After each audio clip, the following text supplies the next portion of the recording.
Joe Judge was moved from receiver coach with part-time duties as a special teams coach. They hired him on those principles. They thought they were getting the next John Harbaugh. It's just so funny to me. Last year, though, the narrative was we like the direction this team is going. Now, all of a sudden, we're going to fire him? No, Jay, here's what I would say. If you remember last year, one of the things me and Bart Scott said, that's cool you coming in with some Bill Parcells principles. You're going to run the coaches and you're going to do all this sort of goofy stuff. If you're winning, it's okay. But when you don't win at a high clip and you continue to try to sell the team on the same things, it's going to fall on deaf ears. Let them lose about 4 more games. But Key, I hear, but your argument before when we talked about, not argument, you backing Dave Gettleman for another year a couple of weeks ago due to injuries is the same argument that you could have for Joe Judge.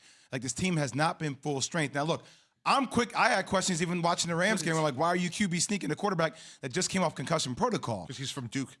Exactly. You're trying to hurt us. But if you're saying that this team is not fully healthy with all the injuries they're having, then that means you have to give Joe Judge and Dave Gettleman another year. And last thing I will say is that cultures are not built in just 18 months, man. It's about cultures take a while to build. It's about how you out there performing and playing. I understand. It's not about the wins and the losses. If you out there like they did last year, despite having injuries and all the lack of play, they were fighting. They were tough last year.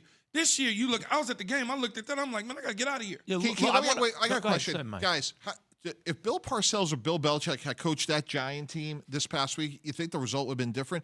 This is a team that's playing like... See, I'm biased. Because I was on a 1-15 team.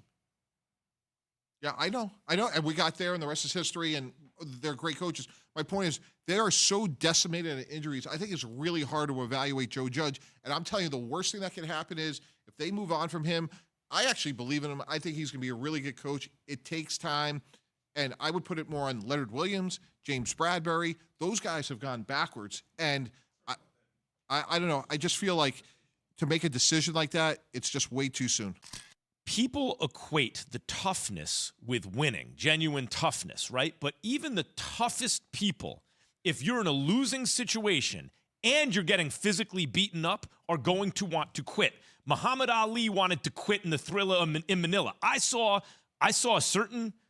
Okay, I'll say I saw Eli Manning, who I have so much respect for, as one of the toughest football players I've ever seen. Turf coming out of the side of his helmet, never missing a game. I saw Eli in body language and certain Giants season where they lost a lot and had a terrible offensive line, thinking, oh my God, you could see it in his face, like, I'm about to take a beating and we're going to lose.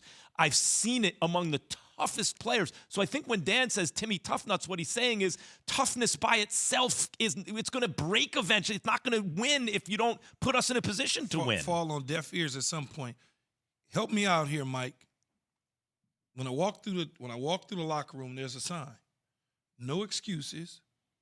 Don't complain. Just find results. That's all I'm saying. I don't want to hear, oh, we're hurt. I don't want to hear.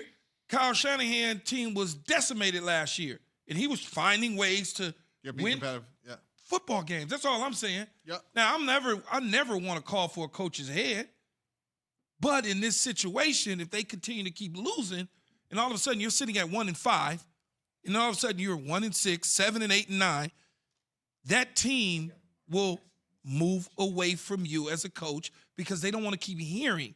And what I was saying is I was 1-15. Bill Parcells came in there, and we was one game away from making the playoffs. So had we beat Detroit, we go to the playoffs. Well, flea flick pass, but never mind. Somebody called that. It wasn't me. Leon Johnson. That's right. Ouch. But Yep. But the point to me is, like, if you give up on a guy too soon, look at Pete Carroll. Stumbles at the Jets, goes to New England, gets a little bit better. Obviously, great at SC. The rest is history. So if we're saying that a quarterback is a developmental position, a head coach is a developmental position, and you make a decision a year and a half ago, why would you pull the plug so soon? All I'm saying is, man, Coach K would have never made it in today's society. Y'all ready to fire him after 18 months. I mean, he had a horrible record after 18 months. I'm just saying, you have to at least give it some ample time. Okay, well, I'm not a Giant fan. I'm just giving it. Y'all keep on talking about the Giants need to give them hope and all. I get it. No question about it. You know something about Joe Judge, though, Key? They may be losing patience, right? Because they don't feel like he's putting them in a position to win. But talking the way he talked on the way in the door, I'm surprised he got the team to play as hard as he did last year.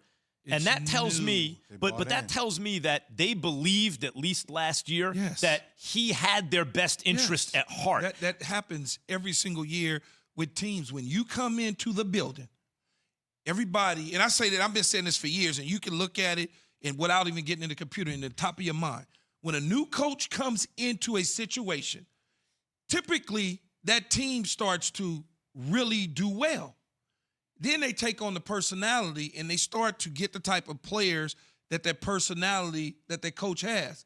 And then that team really shows you its true colors. Over how much time, though, to Jay's point about Coach K, how long, because we talk about this with quarterbacks. Back in the day, Drew Brees wasn't any good for 3 years, right? And then eventually didn't even wind up in that town, got dealt out of town. How long should a rope should you have for a new head coach to show that, yes, if given, like how much is enough time? I need to see heel up, not heel down. I need to see this. Every year? Every single year. I don't need to see. I think Max would make a great point, though. Like, if we were having this conversation in July or August, guys, we'd be like, oh, Cliff Kingsbury, he's on the hot seat. It's been a disappointment. He may be the coach of the year now. Like, it takes a minute to become a head coach. And all I'm saying is, like, But every single year, Mike, Cliff Kingsbury won more games. Joe Judge is going backwards right now. right. But coming into the season, like, we all said, like, this was a really important year in Arizona. They haven't lived up to their expectations. Josh Rosen, now it's Kyle Murray. It looks like it's getting better, but this is an important year. And all my point is, like, I just think erring on the side of patience and development. And when you made that decision 18 months ago, and you're taking a guy with a little bit of a different background, like John Harbaugh's, it's going to take a minute. Yeah. I look at the Giants. If everything works out, they might be a pretty good team in a couple of years. How long does it take to get to be a pretty good team? 6, 7, 8 years? Ridiculous. It's ridiculous. Well, y'all the fans for the Giants, not me. Thanks for watching ESPN on YouTube. For live streaming sports and premium content, subscribe to ESPN Plus.